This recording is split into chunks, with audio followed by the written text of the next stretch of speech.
Cordial saludo para todos. Mi nombre es Zuleni Giselle Roles Portilla, estudiante de la UNAD. A continuación vamos a desarrollar una actividad del curso Sujeto, Comunidad e Interacción Social sobre la tarea 3, las violencias como configuradoras de identidades y subjetividades.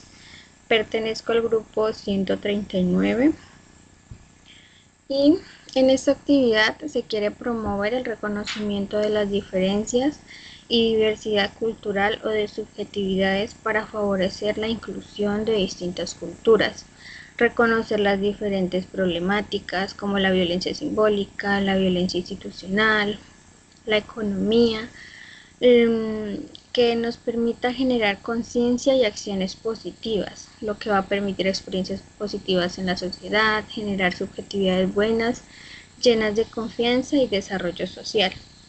Bueno, para iniciar, iniciamos con el tema de violencia simbólica. La primera pregunta es ¿cómo se manifiesta en su vida cotidiana? Bueno, para iniciar, la violencia simbólica, como lo menciona el sociólogo francés Pierre Bourdieu, se caracteriza por ser invisible, lo que muchas veces se toma como algo natural o sin importancia, pero puede afectar el entorno social y se puede presentar como lo es en un caso las bromas o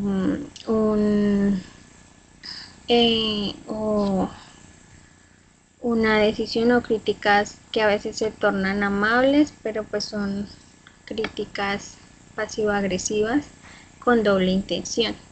La siguiente pregunta es ¿qué expresiones naturalizadas logran visibilizarse a través del ejercicio? Algunas expresiones naturalizadas que antes de la actividad no se lograban observar son las expresiones que afectan el autoestima y no toman en cuenta las ideas o opiniones, pues afectan el autoestima y no tomar las ideas o opiniones en una familia, ya sea en un grupo de amigos, en la familia, en instituciones en donde se presentan estas expresiones. Siguiendo a el tema de identidad de género y sexualidad, ¿qué formas de control o exclusión emergen en torno a los cuerpos y las expresiones de género? Las formas de control o exclusión que emergen en torno a la identidad de las personas es criticar el físico, excluirlos de trabajos por su vestimenta, tipos de sexualidad, sobrepeso, lo que genera exclusión social, problemas de salud mental y demás problemáticas. Bueno, haciendo una reflexión sobre este tema, todos tenemos la libertad de elegir nuestro estilo, somos responsables de nuestra salud, de nuestro peso, de nuestro si hacemos ejercicio o no hacemos ejercicio. Entonces debemos aceptar y respetar todas las diferencias culturales sin hacerle daño a nadie y haciéndonos responsables de nuestras decisiones. La segunda pregunta es ¿cómo se normalizan los estereotipos?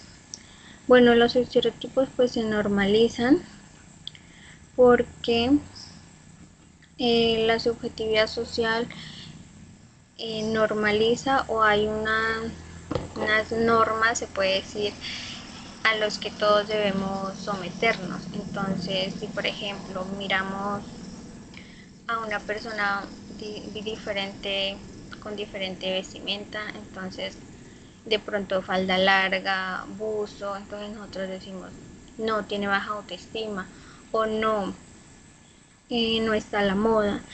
Entonces los estereotipos se basan y se normalizan por la misma sociedad. Bueno, siguiendo con la temática, etnicidad y racialización. La pregunta es, ¿qué experiencias o discursos revelan discriminación? Bueno, algunas experiencias o discursos que han revelado discriminación son escuchar críticas en forma de bromas, como lo mencioné anteriormente, que afectan la autoestima. recibir comentarios sobre la estatura, color de piel, identidad de género. Además, utilizar palabras inferiores como incapaces, ignorantes y demás. Siguiendo con las preguntas, ¿cómo se normalizan los estereotipos? Bueno, como lo mencioné anteriormente, pues eh, la sociedad misma se encarga de normalizar estos estereotipos y de apoyar. Entonces, pues la invitación es a cambiar esos ideales y respetar eh, la forma pues de las demás personas, su esencia. Entonces, si no nos hacen daño, ¿por qué vamos a criticar? Ese sería por qué se normalizan los estereotipos. Bueno, con la temática condición de la socioeconomía. La pregunta es cómo se refleja la violencia basada en el nivel socioeconómico o laboral. La violencia basada en el nivel socioeconómico laboral se basa en que todas las personas hemos aceptado un trato denigrante por personas que cuentan con recursos económicos, ya sea por miedo o necesidad de oportunidades en el trabajo. A partir de eso también se generan bajos salarios, jornadas abusivas y poca aceptación de personal. La siguiente pregunta es, ¿cómo afecta las oportunidades y la participación social? En lo anterior, pues afecta las oportunidades y a la participación social porque se excluye a las personas con bajo nivel económico, lo que no permite que surjan y pues tengan un buen futuro para sus hijos o para la misma persona, para ayudar a su familia como tal. Bueno, en el tema de migración y movilidad, está la pregunta, ¿qué barreras o estigmas enfrentan las personas migrantes? Bueno, las personas migrantes enfrentan diferentes barreras o estigmas como dificultad de trabajos, estudios, salud, dificultad con el idioma, la cultura y muchas situaciones más que a veces no les permiten salir adelante, sino que pues estar en un país en donde no tienen oportunidades. La siguiente pregunta es cómo se relaciona esta situación con el acceso a derechos y servicios.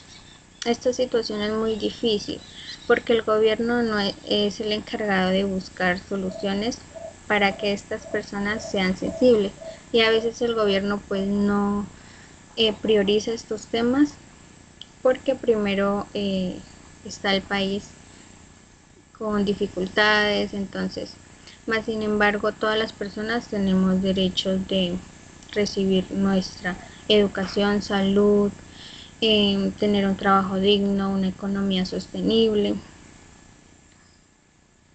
Bueno, siguiendo al otro tema de discapacidad y neurodivergencia, ¿qué formas de exclusión simbólica y estructural reconocen? Las personas con discapacidad y neurodivergencia han presentado algunos problemas como ser conocidos como menos capaces o personas distintas a nosotros. Tienen problemas a las situaciones de salud o a la infraestructura para ellos porque hay personas en silla de ruedas, que no pueden caminar, que no escuchan, que no pueden hablar y pues la sociedad aún no está preparada para apoyar este tipo de personas y no tratarlos como unas personas que no son capaces. También falta de apoyo profesional. A veces el Estado no invierte en la salud, entonces no va a haber recursos para una buena atención a la discapacidad. Y pues esto genera exclusiones en distintas situaciones para ellos. La siguiente pregunta es ¿qué cambios sociales, culturales e institucionales se requieren desde una mirada inclusiva? En el país pues se necesitan distintos cambios, no solo para estas comunidades de discapacidad, sino que pues ampliar estas ayudas para todas las personas.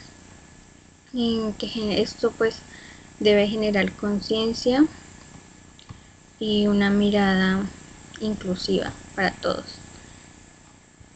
Siguiendo la temática, vamos a hablar sobre violencia institucional.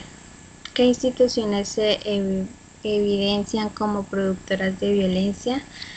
Bueno,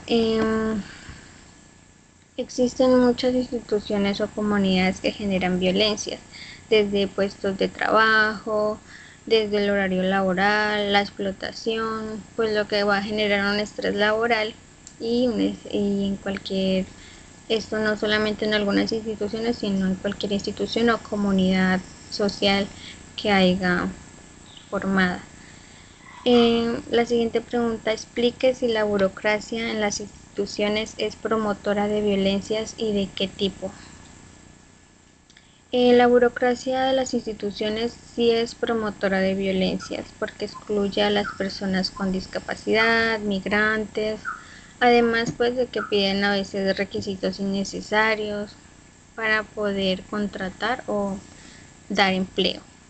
Entonces buscan con sus normas eh, llevar un orden, pero pues también limitan las capacidades de otras personas.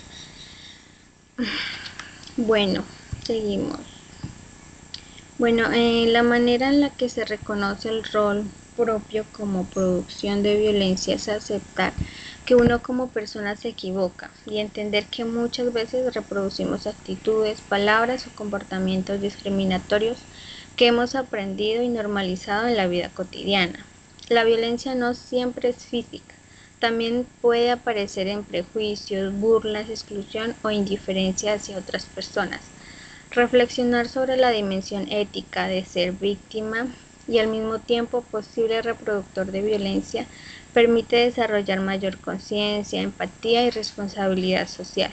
Este proceso ayuda a cuestionar estereotipos, reconocer el impacto de nuestras acciones y promover relaciones más respetuosas e inclusivas. El principal aprendizaje de este trabajo es comprender y transformar la violencia desde nuestras prácticas cotidianas, el diálogo y el reconocimiento de la dignidad de los demás y la nuestra. Como conclusión, tenemos las distintas formas de violencia simbólica, estructural e institucional influyen profundamente en la vida de las personas y en la construcción de sus identidades, desde discursos, normas sociales, estereotipos y barreras institucionales. Muchas desigualdades llegan a percibirse como normales, afectando especialmente a grupos históricamente excluidos, como mujeres, personas migrantes, personas con discapacidad, comunidades racializadas y diversidades sexuales de género. Lo anterior hace que disminuya la participación social e impacta de manera negativa la autoestima, y desde un enfoque de cambio se debe construir sociedades más éticas, llenas de valores y con responsabilidades. Bueno, muchas gracias por su atención.